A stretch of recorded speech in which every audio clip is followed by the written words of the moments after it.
All right, Donald Kendall here with another Stopping Socialism video. As always, joined by Justin Haskins. Justin, question of the day. This is kind of like a defining our terms type of episode.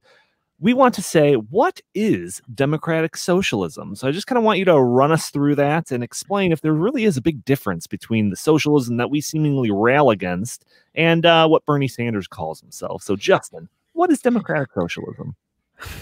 Well, one of the interesting things about that question is I'm not sure that anybody really knows anymore what these terms mean, right? I mean, historically speaking, you would say democratic socialism, historically speaking, I think is kind of a new term. I don't think if you go back 50 or 60 years, you had people talking about democratic socialism. I mean, maybe you did, but I don't see that very often referenced in the literature.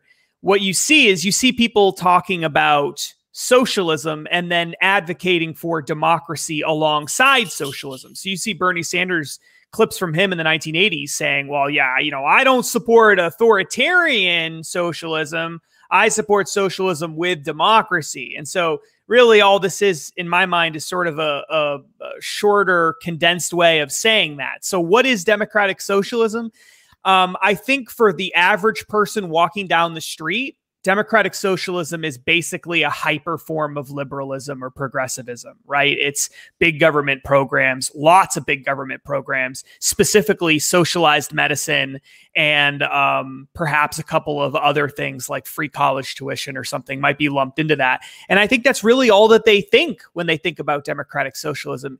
In reality, I think what democratic socialism actually is it's a type of socialism. So what is socialism? Socialism is collective management or ownership of property.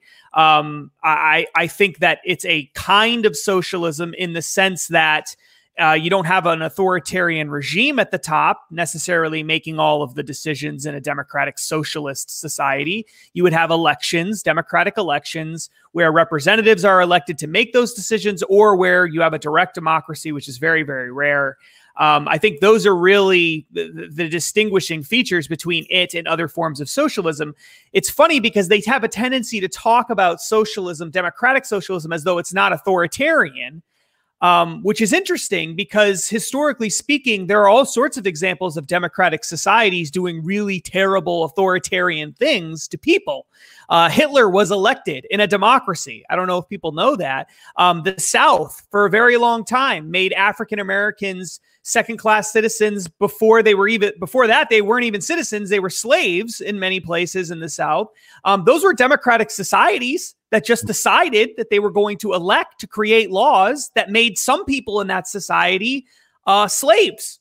I mean, that's a democratic society, though. So I don't, and that wasn't even a socialist society. So I don't know that it really means all that much, other than it tells you that either the person doesn't really know what they're talking about when it comes to socialism, or they're trying to paint a happy face version of socialism, this really beautiful picture of socialism as this kind, friendly thing, when in reality, socialism, no matter how you roll it out, no matter how you manage it, is a form of authoritarianism.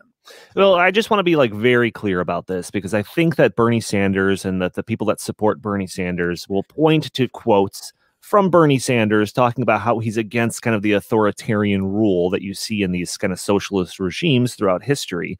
And he'll point to how his democratic socialism is these Scandinavian countries or whatever that we can try to model ourselves after. So are you saying that even given all this lip service, if we pursue this idea of democratic socialism, that those don't have those inherent safeguards against the more authoritarian type rule that we see in these other countries? I think that in any socialist system, you have a degree of authoritarianism by its very nature, because socialism doesn't allow for individual people to make choices about property.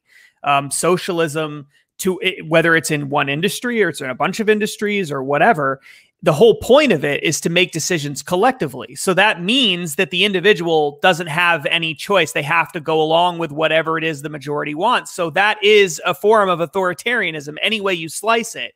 The reason why Bernie Sanders spends time talking about this, of course, is because socialism has such a long track record of producing authoritarian, murderous regimes, right? That's the only reason he's talking about it, is because it's such a common thing to associate authoritarian violence and centralized government with socialism, that he has to create this whole new category of socialism that no one's ever heard of before to try to defend himself against it. Which in and of itself is really interesting, because it's almost an admission of guilt. He has to acknowledge that for a whole century, socialism has been tried a whole bunch of different ways, and it's failed every single time it's ever been tried. And so I'm not saying I want what those systems were. I want this whole other new system. And then he tries to make that slightly more palatable. Now, is Bernie Sanders calling for people to be murdered in the streets? No, of course not. But guess what? None of the socialist regimes, when they first came to power, were necessarily calling for that. A lot of times they were wildly idealistic. I mean, I'm sure there were some doing that, but a lot of them did not. A lot of them painted this wonderful world where we were going to have, everyone's going to share everything, and everything's going to be so much better for the working man and everything else. And then it only comes later on that you get the really ugly authoritarian piece to all of this. So, you know, I don't think Bernie Sanders is a mass murderer or anything like that, but I do believe that he's an authoritarian. I think socialism is authoritarianism. I think they're synonymous terms. Yeah, and I think the in thing a sense to kind of bring and like, you know, defenders of kind of the Bernie Sanders viewpoint will always try to kind of put together, they'll conflate the idea of like voluntary action and government mandate. And so when we're having these spread the wealth things that are dictated by the government, that has that inherent force quality to it. And then also, yeah, Bernie Sanders isn't calling for gulags and re-education camp, but those Project Veritas videos show that a lot of his supporters are. Well, that's a good point. It's a very good point, and he never disavowed those people, as far as we know, and we're not, and they may very well still be working for him, as far as we know. And the other thing too is, it's not just. What people have to understand is that it's not just a socialist thing; it's a progressive thing.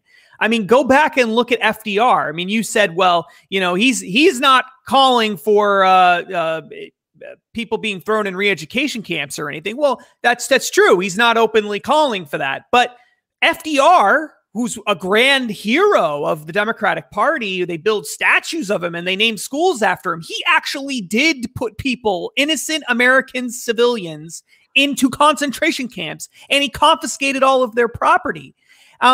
And so that did happen. That was a progressive who did that. You will never find a limited government libertarian doing anything like that. Yeah. It's impossible, because it's totally incompatible with that system of beliefs, that ideology.